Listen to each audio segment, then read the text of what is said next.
আসসালামু আলাইকুম। আমার চ্যানেলে আপনাদের সকলকে স্বাগত। ঢাকায় আওয়ামী লীগের কালকে বিশাল বড় একটি চমক ছিল।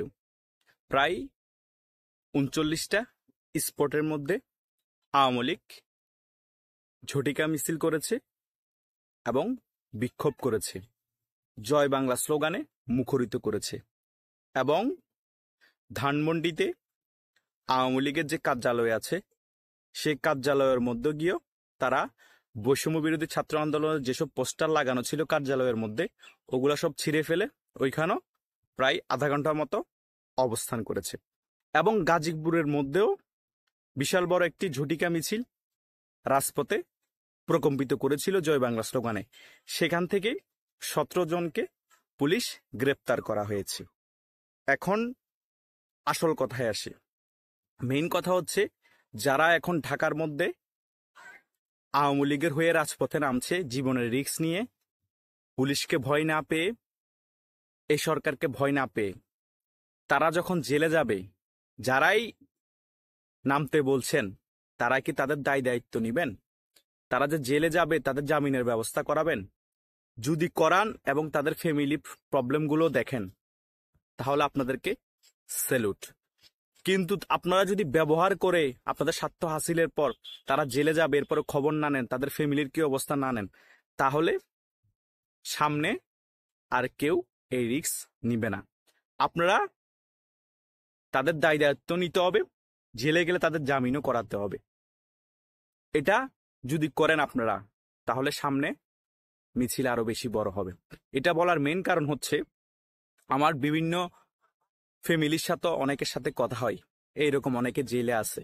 আমি ইউটিউবে কথা বলি বিভিন্ন বিষয়ে, অনেকেই মনে করে আমি মুজিবাদর্শ ধারণ করি, সে কারণে অনেকে আমাকে এই ধরনের কথা বলে যে ভাইয়া প্রোগ্রামে গিয়েছিল কিন্তু ওইখান থেকে অ্যারেস্ট করেছে, আমার ফ্যামিলির কেউ খবর নেয় না, আমার ভাইয়েরও কেউ খবর নিচ্ছে না, আমার ছেলেরও কেউ খবর নিচ্ছে না, ওই দলকে ভালোবেসে গিয়েছে, ওর নেতা বলেছে সেই কারণে।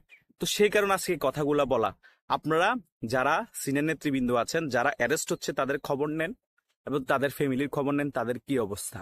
কালকে বিভিন্ন স্পটে বিশাল বড় বড় বিক্ষোভ সমাবেশ হয়েছে, বিশাল বড় বড় মিছিল হয়েছে। আওয়ামী লীগ ফিরে আসার জন্য যা যা করা দরকার সেগুলো আওয়ামী লীগ করার চেষ্টা করছে, কিন্তু তার সাথে সিনিয়র নেতৃবৃন্দদের কাছে হিউজ পরিমাণ টাকা। যারা অ্যারেস্ট হচ্ছে তাদের ফ্যামিলির সমস্যা, তাদেরকে 100% খবর নিয়ে তাদেরকে দেখতে হবে, তাহলে অন্যরাও উৎসাহিত হবে। এটাই হচ্ছে মেইন প্রেক্ষাপট। কিন্তু আওয়ামী লীগ যে ফিরে আসবে কালকের প্রোগ্রাম দেখে বোঝা গিয়েছে। এই খারাপ সময়ে এতগুলো স্পটে একসাথে প্রোগ্রাম করা, তারপরে ধানমন্ডিতে গিয়ে প্রধান কার্যালয় যেটা আছে আওয়ামী লীগের, সেটার মধ্যে আওয়ামী লীগের স্লোগান জয় বাংলা দিয়ে প্রকম্পিত করা, এটা কিন্তু ভালো সূচনা আওয়ামী লীগের।